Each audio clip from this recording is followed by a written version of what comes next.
வேளாண் பயன்பாட்டிற்கான நிலத்தடி நீருக்கு வரி விதிக்க மத்திய அரசு திட்டமிட்டிருப்பதாக தகவல் வெளியாக இருக்கிறது. மாநில அரசுகளோடு இணைந்து சிறிய அளவில் தொடங்க முடிவு செய்திருப்பதாக கூறப்படும் நிலையில் இதற்கு விவசாயிகள் கடும் எதிர்ப்பு தெரிவித்துள்ளனர்.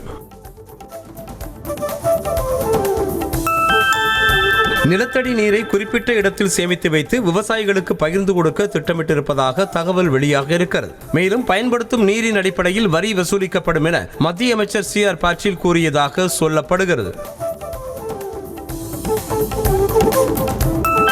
காவிரியிலிருந்து தமிழகத்திற்கு 31.24 TMC தண்ணீரை திறந்துவிட கர்நாடக அரசுக்கு காவிரி நீர் மேலாண்மை ஆணையம் உத்தரவிட்டுள்ளது. காவிரி நீர் மேலாண்மை ஆணையத்தின் 41வது கூட்டம் டெல்லியில் நடைபெற்ற நிலையில் உச்சநீதிமன்ற உத்தரவின்படி ஜூலை மாதத்திற்கான தண்ணீரை திறந்துவிட காவிரி நீர் மேலாண்மை ஆணையம் அறிவுறுத்தியுள்ளது. சேலம் மாவட்டம் மேட்டூர் அணைக்கு நீர்வரத்து வினாடிக்கு 43,892 கன அடியிலிருந்து 60,072 கன அடியாக அதிகரித்தது. மேலும் அணையிலிருந்து காவிரி டெல்டா பாசனத்திற்கு வினாடிக்கு 22,500 கன அடி தண்ணீர் வெளியேற்றப்பட்டது.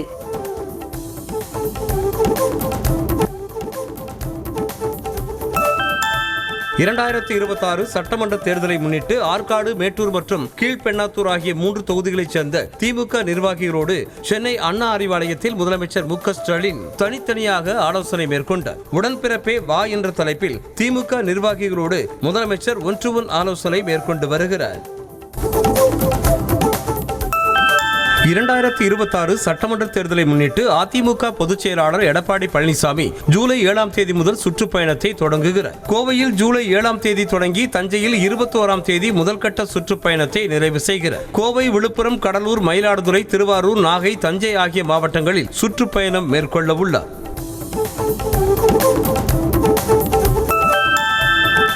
பொறியியல் படிப்புகளுக்கான பொதுப்பிரிவு கலந்தாய்வு ஜூலை 14ஆம் தேதி தொடங்கும் என்று தெரிவித்திருக்கும் அமைச்சர் கோவி செழியன் சிறப்பு பிரிவு கலந்தாய்வு ஜூலை 7ஆம் தேதி தொடங்கும் என்று அறிவித்திருக்கிறார். மேலும் பொறியியல் படிப்புகளுக்கான கட்டணத்தில் மாற்றம் இல்லை என்றும் அவர் விளக்கம் அளித்திருக்கிறார்.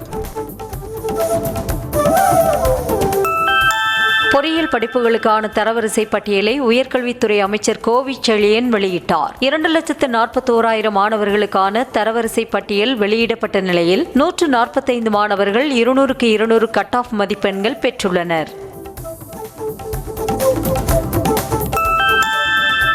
அதிமுக உட்கட்சி விவகாரம் தொடர்பாக நடத்தப்பட்ட விசாரணை குறித்து எப்போது உத்தரவு பிறப்பிக்கப்படும் என்பது குறித்து தெரிவிக்க தேர்தல் ஆணையத்திற்கு உயர்நீதிமன்றம் அறிவுறுத்தியுள்ளது. இது தொடர்பாக EPS தாக்கல் செய்த புதிய மனுவில் உயர்நீதிமன்றம் உத்தரவு பிறப்பித்து 7 வாரங்களை கடந்த பின்பும் அதிகார வரம்பு குறித்து தேர்தல் ஆணையம் இதுவரை எந்த முடிவையும் எடுக்கவில்லை என்றும் ஆரம்ப கட்ட விசாரணைக்கு கால வரம்பு நிர்ணயிக்க கோரினார்.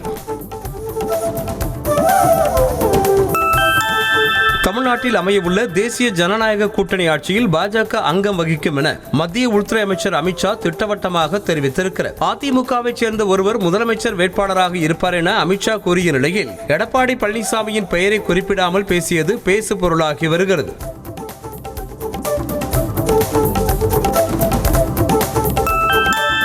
அதிமுக பாஜக கூட்டணியில் விஜய் இணைவாரா என்ற கேள்விக்கு சில காலம் காத்திருங்கள், அனைத்தும் தெளிவாகிவிடும் என அமித்ஷா பதிலளித்துள்ளார். இதனால் NDA கூட்டணியில் மேலும் சில கட்சிகள் இணையும் என எதிர்பார்க்கப்படுகிறது.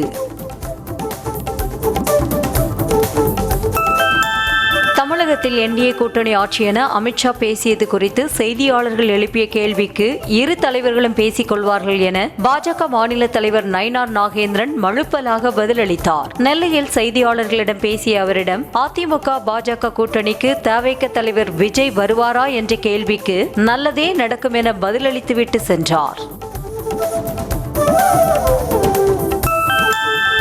கூட்டணி ஆட்சி என குறிப்பிட்ட மத்திய அமைச்சர் அமித்ஷாவுக்கு அதிமுக முன்னாள் அமைச்சர் ராஜேந்திர பாலாஜி பதிலடி கொடுத்துள்ளார். புதுக்கோட்டையில் செய்தியாளர்களை சந்தித்த அவர் தமிழகத்தில் தேசிய ஜனநாயக கூட்டணியின் கட்டளை தளபதி EPS தான் என்றும் கூட்டணியில் யாருக்கு எவ்வளவு சீட் என்பதை EPS தான் முடிவெடுப்பார் என்றும் உறுதியாக கூறினார்.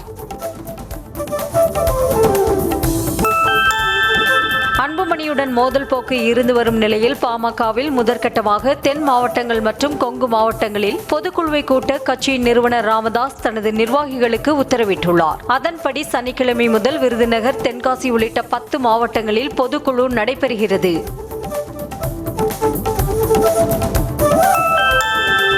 வேளாண் பயன்பாட்டிற்கான நிலத்தடி நீருக்கு வரி விதிக்கும் திட்டத்திற்கு பாமக தலைவர் அன்புமணி ராமதாஸ் கடும் கண்டனம் தெரிவித்திருக்கிறார். இது தொடர்பாக அவர் வெளியிட்டிருக்கும் அறிக்கையில் திட்டத்தை உடனடியாக கைவிட வேண்டும் எனவும் விவசாயிகளை மேலும் நெருக்கடிக்கு ஆளாக்கக்கூடாது என்றும் எதிர்ப்பு தெரிவித்திருக்கிறார். திமுக கூட்டணியில் பாமக வருவது குறித்து முதலமைச்சர் மு.க.ஸ்டாலின் தான் முடிவு செய்ய வேண்டும் என தமிழக காங்கிரஸ் கட்சி தலைவர் செல்வ பெருந்தகை தெரிவித்தார். தைலாபுரத்தில் பாமக நிறுவனர் ராமதாஸை நேரில் சந்தித்த பிறகு செய்தியாளர்களிடம் பேசிய அவர், முதலமைச்சர் மு.க.ஸ்டாலினுக்கு பாமகவில் குழப்பம் ஏற்படுத்தும் எண்ணம் இல்லை என்றும் பாமகவில் ஏற்பட்டுள்ள குழப்பத்திற்கு பாஜக தான் காரணம் என்றும் கூறினார். தமிழக வெற்றிக் கழக தலைவர் விஜய் தலைமையில் கட்சியின் மாநில செயற்குழு கூட்டம் ஜூலை 4ஆம் தேதி நடைபெறும் என அறிவிக்கப்பட்டுள்ளது. சென்னை பனையூரில் நடைபெறவுள்ள இந்த கூட்டத்தில் தவேக தலைவர் விஜயின் சுற்றுப்பயணம், மக்கள் சந்திப்புகள் குறித்த திட்டமிடல்கள் மற்றும் ஆலோசனைகள் குறித்து விவாதிக்கப்பட உள்ளதாக தெரிவிக்கப்பட்டுள்ளது.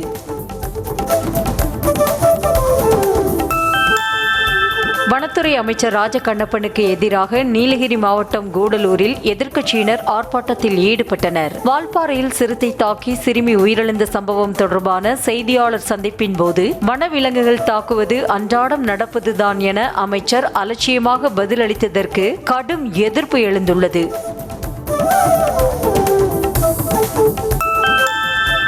தமிழக கேரள எல்லைப் பகுதிகளில் பெய்த கனமழை காரணமாக அச்சன்கோவில் வடக்கு பகுதியில் உள்ள மஞ்சள்மேடு பகுதி ஆற்றில் வெள்ளப்பெருக்கு ஏற்பட்டதால் பாலம் அமைத்து தர பொதுமக்கள் கோரிக்கை விடுத்துள்ளனர். மழைக்காலங்களில் தொடர்ந்து வெள்ளப்பெருக்கு ஏற்படுவதாகவும் ஆற்றின் நடுவே பாலம் கட்டித்தர பல முறை அரசுக்கு கோரிக்கை விடுத்தும் நடவடிக்கை எடுக்கவில்லை என கவலை தெரிவித்தனர்.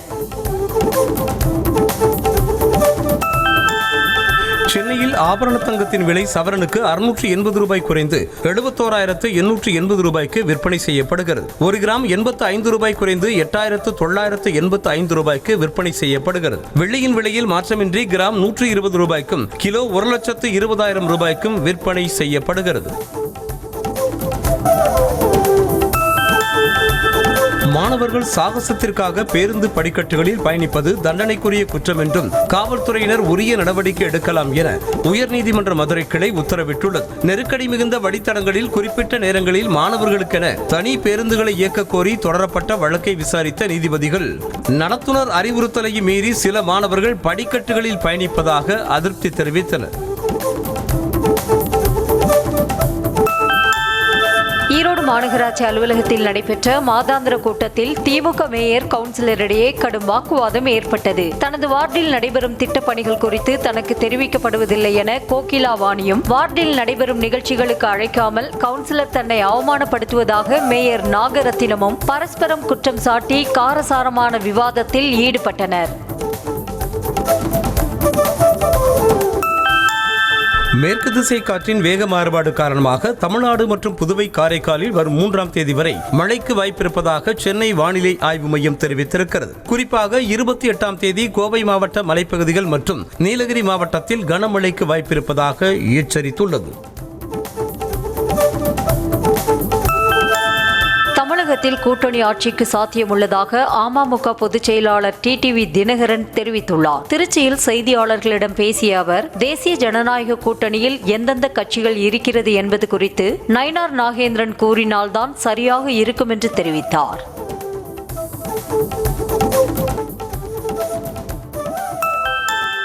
பல கோயில் விழாக்களில் சட்டம் ஒழுங்கு பிரச்சனை ஏற்பட காரணமே முதல் மரியாதைதான் என உயர்நீதிமன்றம் கருத்து தெரிவித்துள்ளது. இது தொடர்பான வழக்கில் கோயில்களில் முதல் மரியாதை கேட்பதன் மூலம் கடவுளை விட தங்களை மேலானவர்களாக காட்ட முயற்சிப்பதாக அதிருப்தி தெரிவித்துள்ளது.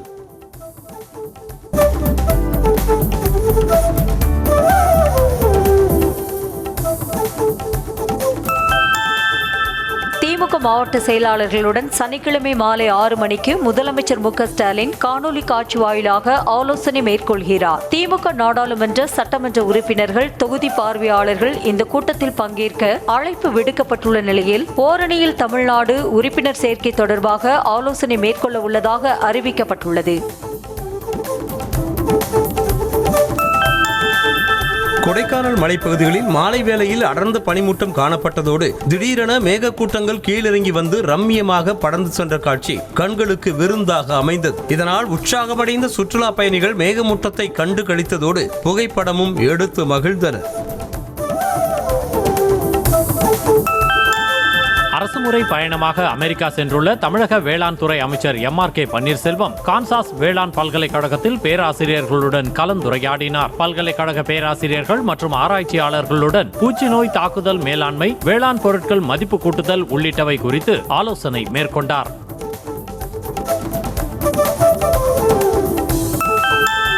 அரியலூர் மாவட்டம் ஜெயங்கொண்டத்தை அடுத்த குணமங்கலம் ஊராட்சியில் டெண்டர் விட்டதில் முறைகேடு நடைபெற்றதாகவும் இதனை கண்டித்து சாலை மறியல் போராட்டத்தில் ஈடுபட்ட கிராம மக்களை போலீசார் கைது செய்தனர். சாலை மறியல் போராட்டம் காரணமாக சிறிது நேரம் போக்குவரத்து பாதிக்கப்பட்டது.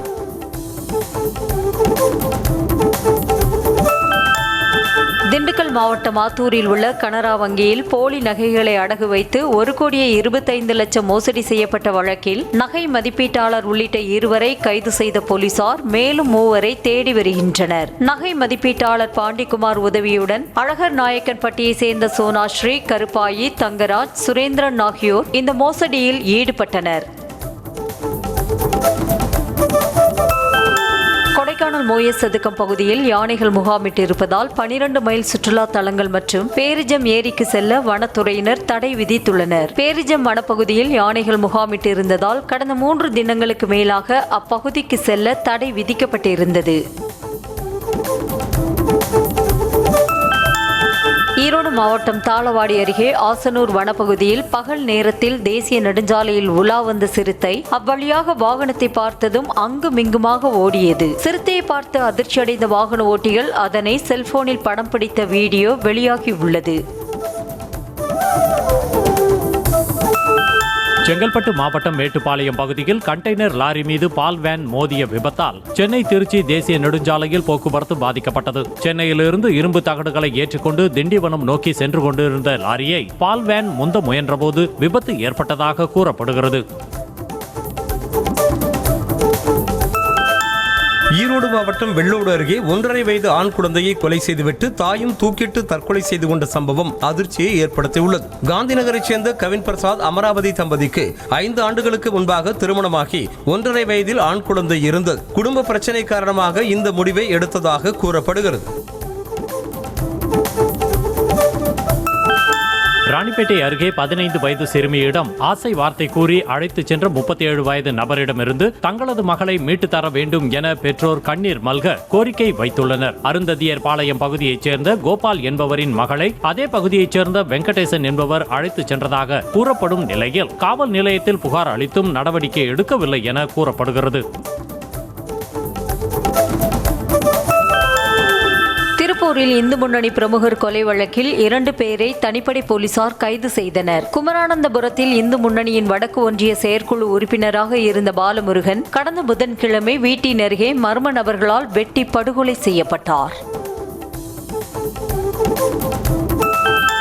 திருவாரூர் மாவட்ட ஆட்சியர் அலுவலகத்தில் குறைதீர் கூட்டத்திற்கு வந்த விவசாயிகள் பருத்திக்கு உரிய விலை கிடைக்கவில்லை என ஆட்சியரிடம் வாக்குவாதத்தில் ஈடுபட்டனர். ஒழுங்குமுறை விற்பனை கூடத்தில் குறைந்த விலைக்கு பருத்தி கொள்முதல் செய்வதாகவும் தராசு சரியாக இயங்காததால் பருத்தியின் எடை குறைவதாகவும் விவசாயிகள் குற்றம் சாட்டினர்.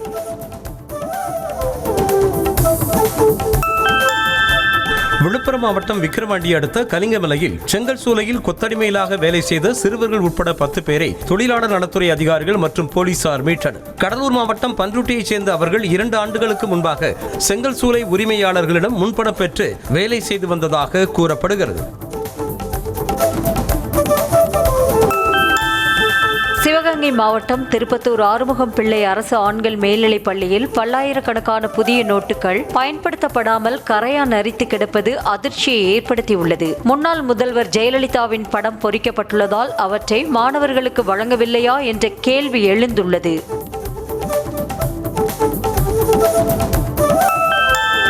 சென்னை மதுரவாயலில் தச்சர்கள் தினம் குறித்த விழிப்புணர்வை ஏற்படுத்தும் வகையில் நடைபெற்ற நிகழ்ச்சியில் 100க்கும் மேற்பட்டவர்கள் கலந்து கொண்டனர். அதில் நீண்ட ஆயுள் கொண்ட உபகரணங்களை எப்படி வாங்கி பயன்படுத்துவது போன்ற வழிமுறைகளும் புதிய தொழில்நுட்பத்துடன் இணைந்து எவ்வாறு பணி செய்வது என்பது குறித்தும் எடுத்துரைக்கப்பட்டது.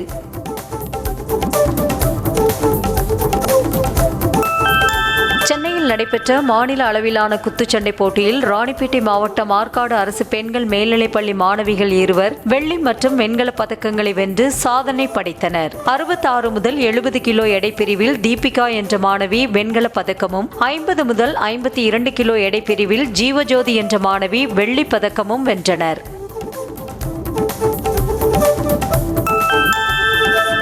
நியாய விலை கடைகளில் ப்ளூடூத் மூலம் விற்பனை செய்வதை முற்றிலும் நீக்க வேண்டும் உள்ளிட்ட 7 அம்ச கோரிக்கைகளை வலியுறுத்தி மயிலாடுதுறையில் தமிழ்நாடு மாநில தொடக்க கூட்டுறவு வங்கி அனைத்து பணியாளர்கள் சங்க உறுப்பினர்கள் போராட்டத்தில் ஈடுபட்டனர். அப்போது கோரிக்கைகளை வலியுறுத்தி கோஷங்களையும் எழுப்பினர். இந்திய இலங்கை அரசுகள் செய்த கச்சத்தீவு ஒப்பந்தத்தை ரத்து செய்ய வலியுறுத்தி கச்சத்தீவு மீட்பு மாநாடு ராமேஸ்வரத்தில் நடைபெற்றது. மீனவர்கள், விவசாயிகள் இணைந்து இந்த மாநாட்டை நடத்திய நிலையில் அடுத்த கட்டமாக டெல்லியில் போராட்டம் நடத்த திட்டமிட்டுள்ளதாக தெரிவித்துள்ளனர். சென்னை சாத்தாங்காட்டில் மில்லில் பணிபுரிந்த சக தொழிலாளியை கொலை செய்த வழக்கில் 29 ஆண்டுகளாக தலைமறைவாக இருந்த கொலையாளியை பீகார் சென்று தீவிரமாக கண்காணித்து போலீசார் கைது செய்தனர். கடந்த 1996ஆம் ஆண்டு நடைபெற்ற கொலை சம்பவத்தில் கைதான ஜிகேல் கிஷோர் சர்மா நீதிமன்ற காவலுக்கு பின் தப்பி ஓடி கடந்த 29 ஆண்டுகளாக தலைமறைவாக இருந்து வந்தார். திருப்பூர் மாவட்டம் தாராபுரம் அருகே அரசு பள்ளியில் வழங்கப்பட்ட காலை உணவில் பல்லி விழுந்ததாக கூறப்படும் நிலையில் மாணவர்கள் 4 பேர் மயக்கமடைந்தனர். உணவை சாப்பிட்ட சிறிது நேரத்திலேயே 4 மாணவர்கள் மயக்கமடைந்த நிலையில் மேலும் சிலர் வாந்தி, மயக்கம் உள்ளிட்ட அறிகுறிகளால் பாதிப்படைந்தனர். சென்னை கொடுங்கையூர் பகுதியில் சட்டவிரோதமாக 100 உடல் வலி நிவாரண மாத்திரைகளை விற்பனைக்கு வைத்திருந்த 2 பேரை கைது செய்த போலீசார் அவற்றை பறிமுதல் செய்தனர். அதே பகுதியைச் சேர்ந்த மகேஷ் மற்றும் சுமன் ஆகிய 2 பேரையும் போலீசார் கைது செய்த நிலையில் அவர்கள் மீது ஏற்கனவே பல்வேறு வழக்குகள் உள்ளதாக கூறப்படுகிறது.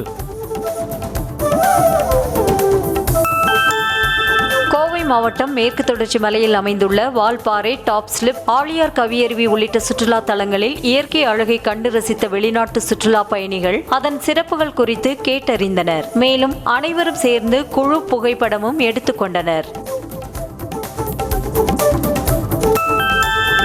தேனி மாவட்டம் உத்தமபாளையத்தை அடுத்த கம்பம் பகுதிக்குள் காயத்துடன் புகுந்த கடமானை மீட்ட வனத்துறையினர் முதலுதவி சிகிச்சை அளித்த பின்னர் பத்திரமாக வனப்பகுதியில் விட்டனர். வனப்பகுதியில் இருந்து வெளியேறிய கடமான் குடியிருப்பு பகுதிகளுக்குள் புகுந்து சுற்றித் திரிந்த நிலையில் வனத்துறையினர் அதனை மீட்டனர்.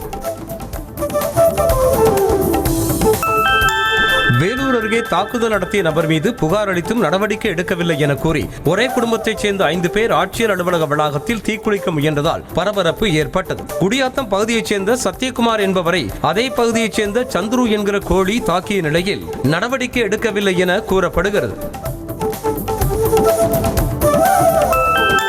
திருப்பத்தூர் மாவட்டம் பெரிய குனிச்சி பகுதியில் சிறுமியிடம் சில்மிஷத்தில் ஈடுபட்ட முதியவரை பெற்றோர் வெளுத்து வாங்கினர். முனியப்பன் என்ற முதியவர் சில்மிஷத்தில் ஈடுபட்டு வசமாக சிக்கிய நிலையில் போலீசார் வழக்கு பதிவு செய்து விசாரணை நடத்தி வருகின்றனர். பள்ளி மாணவர்களிடையே சாதி சமூக வேறுபாடு உணர்வுகளை தடுக்க பள்ளிக்கல்வித்துறை சார்பில் வழிகாட்டு நெறிமுறைகள் வெளியிடப்பட்டுள்ளன. பள்ளி மாணவர்களின் சாதி பெயர்களை ஆசிரியர்கள் ரகசியமாக வைக்க வேண்டும் என்றும் மாணவர்களின் சாதியை வருகை பதிவேட்டில் எக்காரணம் கொண்டும் குறிப்பிடக்கூடாது எனவும் தெரிவிக்கப்பட்டுள்ளது.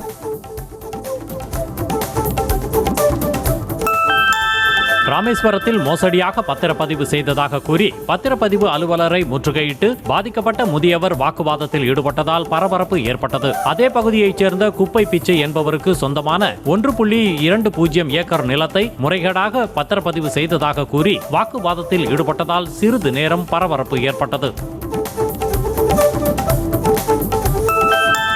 திருப்பத்தூர் மாவட்டம் விளக்கநத்தம் அருகே கீரைக்கு தண்ணீர் பாய்ச்ச சென்ற விவசாயி பாம்பு கடித்து இறந்து கிடந்த சம்பவம் சோகத்தை ஏற்படுத்தியுள்ளது. ஏரிக்கொடி பகுதியைச் சேர்ந்த ஆறுமுகம் வீட்டின் அருகே உள்ள தனது அரை ஏக்கர் நிலத்தில் கீரை விதைத்திருக்கிறார். அதற்கு தண்ணீர் பாய்ச்ச சென்றவர் நீண்ட நேரமாகியும் திரும்பி வராததால் உறவினர்கள் தேடி சென்றபோது வாயில் நுரை தள்ளியபடியே மயங்கி கிடந்தார்.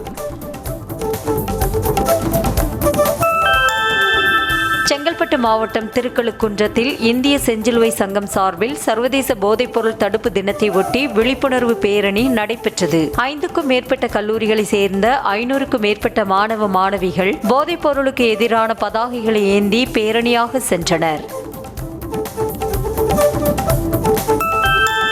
சென்னையில் பூங்காவில் நடைபயிற்சி சென்ற பெண்ணிடம் அத்துமீறி நடந்து கொண்ட நபரை போலீசார் கைது செய்தனர். இது தொடர்பாக பாதிக்கப்பட்ட அந்த பெண் அளித்த புகாரை தொடர்ந்து நடத்தப்பட்ட விசாரணையில் இந்த சம்பவத்தில் ஈடுபட்டது சங்கர் என்ற சந்திரசேகர் என்பது தெரிய வந்திருக்கிறது. சென்னையில் இருந்து அரசு பேருந்தில் கஞ்சா கடத்தி சென்ற 2 பேரை குண்டர் தடுப்பு சட்டத்தின் கீழ் சிறையில் அடைக்க கள்ளக்குறிச்சி மாவட்ட ஆட்சியர் உத்தரவிட்டிருக்கிறார். ராமேஸ்வரத்தைச் சேர்ந்த ராம் பிரசாந்த் மற்றும் காரைக்குடியைச் சேர்ந்த வினோத்குமார் இருவரும் கஞ்சா கடத்தி போலீசாரிடம் வசமாக சிக்கினர்.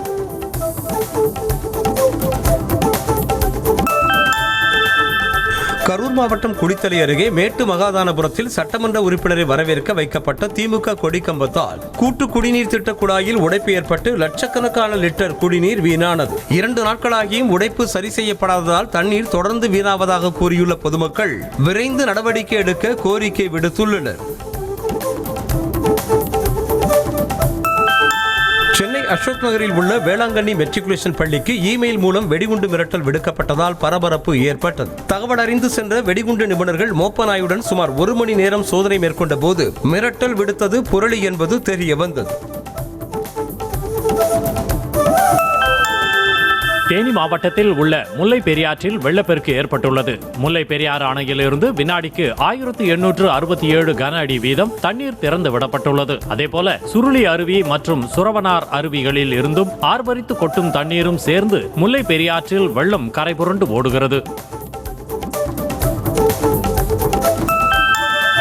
தென்காசி மாவட்டம் சங்கரன் கோவில் நகர்மன்ற தலைவி மீது 2வது முறையாக நம்பிக்கையில்லா தீர்மானம் கொண்டுவர கவுன்சிலர்கள் நடவடிக்கை மேற்கொண்டுள்ளனர். சங்கரன் கோவில் நகர்மன்ற உறுப்பினராக இருக்கும் மகேஸ்வரி மீது ஏற்கனவே திமுக அதிமுக கவுன்சிலர்கள் உட்பட கடந்த 2023ஆம் ஆண்டு நம்பிக்கையில்லா தீர்மானம் கொண்டு வந்தனர்.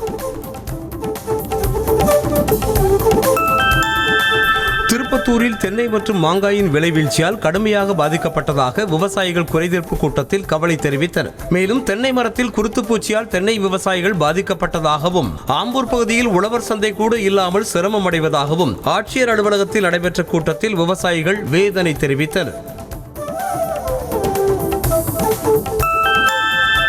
திருவள்ளூரில் 6 வழி சாலைக்காக கையகப்படுத்தப்பட்ட நிலங்களுக்கு உரிய இழப்பீடு வழங்க வலியுறுத்தி விவசாயிகள் குறைதீர் கூட்டத்தில் இருந்து வெளிநடப்பு செய்தனர். ஆட்சியர் பிரதாப் தலைமையில் நடைபெற்ற கூட்டத்தில் ஏற்கனவே வழங்கிய மனுக்களை பரிசீலிக்காமல் மீண்டும் கோரிக்கை மனுவை கொடுக்க அறிவுறுத்தியதை கண்டித்து அவர்கள் வெளிநடப்பு செய்தனர். திருப்பூர் மாவட்டம் உடுமலை அமராவதி அணையின் நீர்பிடிப்பு பகுதியான தூவானம் அருவியில் ஏற்பட்டுள்ள வெள்ளப்பெருக்கால் அணைக்கு வரும் நீர்வரத்து அதிகரித்து உபரி நீர் வெளியேற்றப்பட்டு வருகிறது. இதனால் கரையோர கிராமங்களான கல்லாபுரம், ருத்ராபாளையம் உள்ளிட்ட பல்வேறு கிராம மக்கள் பாதுகாப்பான இடங்களுக்கு செல்லுமாறு பொதுப்பணித்துறை சார்பில் அறிவுறுத்தப்பட்டுள்ளது. சென்னை தரமணியில் உள்ள சட்ட பல்கலைக்கழக வளாகத்திற்குள் போலீசார் அத்துமீறி நுழைந்ததை கண்டித்து காவல் நிலையத்தை முற்றுகையிடப் போவதாக மாணவர்கள் அறிவித்த நிலையில் காவல் உதவி ஆணையர் நேரில் சென்று பேச்சுவார்த்தை நடத்தினர். இதனையடுத்து மாணவர்கள் போராட்டத்தை கைவிட்டனர்.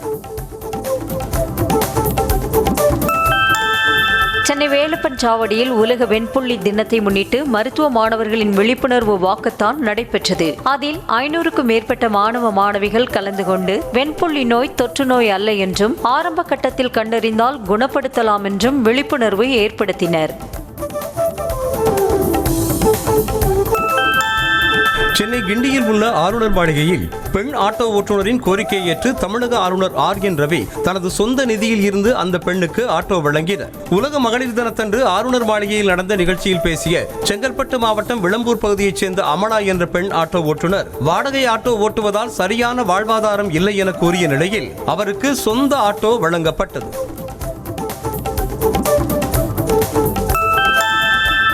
ஆந்திர மாநிலம் கிருஷ்ணா மாவட்டத்தில் டிக்கெட் கட்டணத்திற்கு சில்லறை இல்லை என்று கூறிய முதியவரை பேருந்தில் இருந்து கீழே இறக்கி சட்டையை பிடித்து தாக்கிய பெண் நடத்துனரின் வீடியோ வெளியாக இருக்கிறது. சில்லறை இல்லாததால் பெண் நடத்துனர் முதியவரை அவதூறாக பேசியதாகவும் இதனால் வாக்குவாதம் ஏற்பட்டு பேருந்தில் இருந்து இறங்கி தாக்கியதாகவும் புகார் எழுந்திருக்கிறது. பிரிட்டன் கடற்படைக்கு சொந்தமான போர் விமானம் தொடர்ந்து 13 நாட்களாக கேரளாவிலேயே நிறுத்தி வைக்கப்பட்டுள்ளது. உலகின் விலை உயர்ந்த விமானங்களில் ஒன்று F-35B ஜெட். பிரிட்டனுக்கு சொந்தமான இந்த விமானம் கடந்த 14ஆம் தேதி அரபிக்கடல் பகுதியில் கூட்டு பயிற்சியில் ஈடுபட்டிருந்த போது மோசமான வானிலை மற்றும் குறைந்த எரிபொருள் காரணமாக அவசரமாக திருவனந்தபுரம் சர்வதேச விமான நிலையத்தில் தரையிறக்கப்பட்டது. நாட்டில் பெரும் அதிர்வலைகளை ஏற்படுத்திய ஏர் இந்தியா விமான விபத்து குறித்து விசாரணைக்கு உதவிட ஐநா முன்வந்த நிலையில் அதனை மத்திய அரசு நிராகரித்து விட்டதாக தகவல் வெளியாக இருக்கிறது. சர்வதேச சிவில் விமான போக்குவரத்து அமைப்பின் விதிகளை பின்பற்றி உள்நாட்டு விசாரணை நடத்தப்பட்டு வருவதாக தெரிவித்துள்ளது. மேற்குவங்க மாநிலம் கொல்கத்தா சட்டக்கல்லூரியில் மாணவி கூட்டு பாலியல் வன்கொடுமை செய்யப்பட்ட வழக்கில் கல்லூரி ஊழியர்கள் உட்பட 3 பேரை போலீசார் கைது செய்தனர். கஸ்பாவில் உள்ள ஒரு சட்டக்கல்லூரிக்குள் கடந்த 25ஆம் தேதி நடந்த இந்த சம்பவம் தொடர்பாக பாதிக்கப்பட்ட மாணவி அளித்த புகாரின் அடிப்படையில் கல்லூரி துறை தலைவர் மோனோஜித் மிஸ்ரா, ஜைப் அகமது மற்றும் பிரமித் முகர்ஜி ஆகியோர் கைது செய்யப்பட்டனர். மகாராஷ்டிராவின் புனேவைச் சேர்ந்த நுப்பர் பிச்சி என்ற பெண் மருந்து இல்லாத வாழ்க்கை என்ற பெயரில் தனது இன்ஸ்டாகிராமில் காலையில் தனது சிறுநீரில் கண்களை கழுவுவதால் கண் எரிச்சல் தீர்வதாக பதிவிட்ட பதிவுக்கு மருத்துவர்கள் கண்டனம் தெரிவித்துள்ளனர். அதில் எந்த தீர்வும் கிடையாது என்றும் இந்த செயல் கொடூரமானது என்றும் மருத்துவர்கள் காட்டமாக விமர்சித்துள்ளனர். பஞ்சாபின் படாலாவில் நடந்த துப்பாக்கி சூட்டில் 100க்கும் மேற்பட்ட வழக்குகளில் தொடர்புடைய ரவுடி கும்பல் தலைவனின் தாய் சுட்டுக் கொல்லப்பட்டார். இருசக்கர வாகனத்தில் வந்த மர்ம நபர்கள் ஸ்கார்பியோ கார் மீது துப்பாக்கி சூடு நடத்தினர். இதில் பிரபல ரவுடி கும்பல் தலைவன் ஜக்கு பகவான் பூரியாவின் தாய் மருத்துவமனைக்கு செல்லும் வழியில் உயிரிழந்தார். குஜராத் மாநிலம் அகமதாபாத்தில் ஜெகநாத ரத யாத்திரையில் மிரண்ட 3 யானைகள் பக்தர்கள் கூட்டத்திற்குள் தறிகட்டு ஓடியதால் பரபரப்பு நிலவியது. ஜெகநாதரின் 148வது ரத யாத்திரையொட்டி நடைபெற்ற ஊர்வலத்தில் 17 யானைகள் பங்கேற்றன. காடியா அருகே ஊர்வலம் சென்றபோது 3 யானைகள் வாகனின் கட்டுப்பாட்டை இழந்து சாலைகளில் தறிகட்டு ஓடின.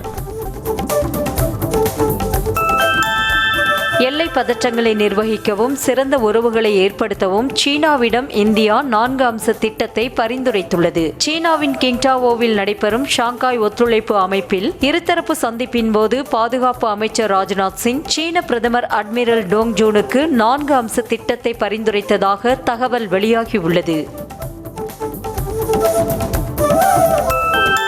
பாகிஸ்தானில் ஆற்றில் ஏற்பட்ட வெள்ளப்பெருக்கில் 9 பேர் அடித்து செல்லப்பட்டு உயிரிழந்த சம்பவம் சோகத்தை ஏற்படுத்தியுள்ளது. ஆற்றில் திடீரென வெள்ளப்பெருக்கு ஏற்பட்ட நிலையில் அதில் அடித்து செல்லப்பட்ட குழந்தைகளை மீட்க முயன்ற உறவினர்களும் வெள்ளத்தில் அடித்து செல்லப்பட்டு பரிதாபமாக உயிரிழந்தனர். பிரபல ஹாலிவுட் நடிகர் பிராட் பிட் தனது F1 திரைப்படத்திற்காக உலகளாவிய விளம்பர சுற்றுப்பயணத்தில் மும்முரமாக இருந்தபோது அமெரிக்காவின் லாஸ் ஏஞ்சல்ஸில் உள்ள அவரது வீட்டில் 3 மர்ம நபர்கள் திருட்டில் ஈடுபட்ட சம்பவம் அரங்கேறியுள்ளது. பிராட் பிட்டின் வீட்டிலிருந்து கொள்ளையர்கள் எந்தெந்த பொருட்களை திருடிச் சென்றனர் என்பது குறித்து போலீசார் விசாரணை மேற்கொண்டு வருகின்றனர். வெனிசுலாவின் மெரிடா மாவட்டத்தில் வெளுத்து வாங்கிய கனமழையால் ஆற்றில் வெள்ளப்பெருக்கு ஏற்பட்டு அருகில் இருந்த குடியிருப்பு பகுதிகளில் தண்ணீர் சூழ்ந்தது. இதனால் 250க்கும் மேற்பட்ட குடும்பத்தினர் கடும் சிரமத்திற்கு ஆளாகியிருக்கும் நிலையில் பல லட்சம் ரூபாய் மதிப்புடைய பொருட்கள் தண்ணீரில் அடித்து செல்லப்பட்டதாக மக்கள் வேதனை தெரிவித்தனர். புற்றுநோய் அபாயத்தை குறைப்பதற்கும் புகையிலை இல்லாத தலைமுறையை உருவாக்குவதற்கும் ஜூலை 1 முதல் கடற்கரைகள், பூங்காக்கள், பள்ளிகளுக்கு வெளியே மற்றும் பிற பொது இடங்களில் புகைப்பிடிப்பதை தடை செய்ய பிரான்ஸ் நாட்டு அரசு திட்டமிட்டுள்ளது. புகையிலை பயன்படுத்துவதால் பிரான்சில் ஆண்டிற்கு 75,000 பேர் உயிரிழப்பதாக அந்நாட்டு சுகாதார அமைச்சகம் தெரிவித்துள்ளது. சர்வதேச ஒருநாள் மற்றும் T20 தொடர்களில் உள்ளதைப் போலவே டெஸ்ட் கிரிக்கெட்டிலும் பவுலிங் அணிக்கான நேர கட்டுப்பாட்டை ICC அறிமுகப்படுத்தியுள்ளது. அதன்படி ஒரு ஓவர் நிறைவடைந்த 60 நொடிகளுக்குள் அடுத்த ஓவரை தொடங்க வேண்டும் என தெரிவிக்கப்பட்டுள்ளது. இல்லை என்றால் பேட்டிங் அணிக்கு 5 ரன்கள் வழங்கப்படும் என்றும் கூறப்பட்டுள்ளது.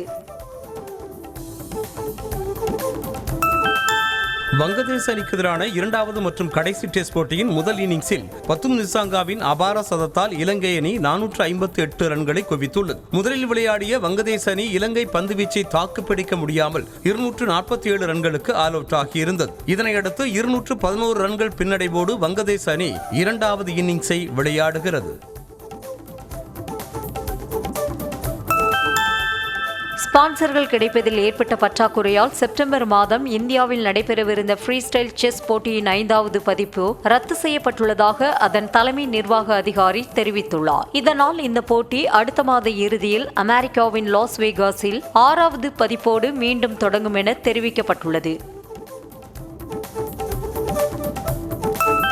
2025 ஆஸ்கர் விருதுக்காக பரிந்துரைக்கப்பட்ட படங்களுக்கு வாக்களிக்க இந்திய திரைத்துறையிலிருந்து நடிகர்கள் Kamal Haasan, Ayushmann Khurrana, Cannes Grand Prix வென்ற திரைப்பட தயாரிப்பாளர் பயல் கபாடியா மற்றும் இந்திய ஆடை வடிவமைப்பாளர் மேக்சிமா பாசு ஆகியோருக்கு அழைப்பு விடுக்கப்பட்டுள்ளது. உலக அளவில் திரைத்துறையில் சிறப்பாக பங்காற்றிய 534 கலைஞர்களுக்கும் வாக்களிப்பில் பங்கேற்க அழைப்பு விடுக்கப்பட்டுள்ளது.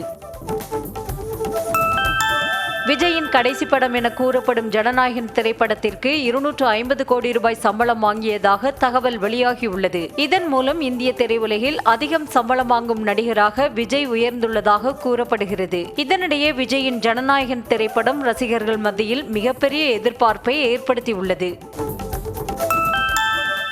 நடிகர் அஜித் குமாரின் 64வது திரைப்படம் குறித்த அப்டேட் விரைவில் வெளியாக இருப்பதாக அவரது மேலாளர் சுரேஷ் சந்திரா அறிவித்துள்ளார். தற்போதைய தகவல்படி AK-64 படத்தை இயக்குனர் ஆதிக் ரவிச்சந்திரன் இயக்க உள்ளதாகவும் வேல்ஸ் இன்டர்நேஷனல் நிறுவனம் தயாரிக்க உள்ளதாகவும் கூறப்படுகிறது. அஜித்துடன் இணைந்து நடிக்க வாய்ப்பு அமைந்தால் நன்றாக இருக்கும் என்று நடிகர் அருண் விஜய் அவருடைய விருப்பத்தை தெரிவித்துள்ளார். சென்னையில் செய்தியாளர்களிடம் பேசிய அவரிடம் போதைப்பொருள் வழக்குகளில் நடிகர்கள் கைது குறித்து கேள்வி எழுப்பிய போது நோ கமெண்ட்ஸ் என பதிலளித்தார்.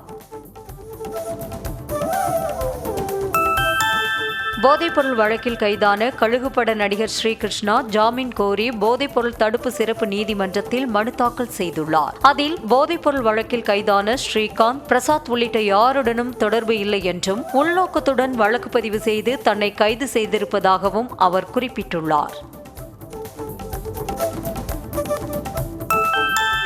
10 ஆண்டு இடைவெளிக்கு பிறகு மீண்டும் இயக்குநராக SJ சூர்யா களமிறங்குகிறார். தென்னிந்திய சினிமாவின் தலைசிறந்த நடிகர்களில் ஒருவரான SJ சூர்யா நீண்ட காலமாக எதிர்பார்க்கப்பட்ட அவரது கனவு படத்தை தற்போது அதிகாரப்பூர்வமாக அறிவித்துள்ளார். அவரே இயக்கி நடிக்கவுள்ள இந்த படத்திற்கு கில்லர் என பெயரிடப்பட்டுள்ளது.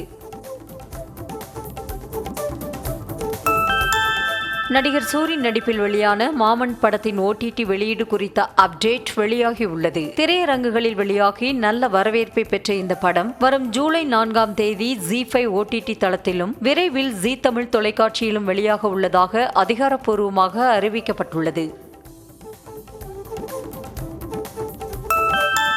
விருதுநகர் மாவட்டம் அருப்புக்கோட்டையில் உள்ள அஷ்டலிங்க ஆதிசேஷ விநாயகர் மற்றும் அஷ்டபுஜ ஆதிசேஷ வாராகி அம்மன் கோவிலுக்கு நடிகை த்ரிஷா தனியார் அமைப்புடன் இணைந்து கஜா என்ற இயந்திர யானையை நன்கொடையாக வழங்கியுள்ளார். 6 லட்சம் மதிப்பீட்டில் கேரளாவில் உருவாக்கப்பட்ட இந்த யானை பக்தர்கள் மீது தண்ணீரை பீச்சி அடிக்கும் வகையிலும் தத்ரூபமாக வடிவமைக்கப்பட்டுள்ளது.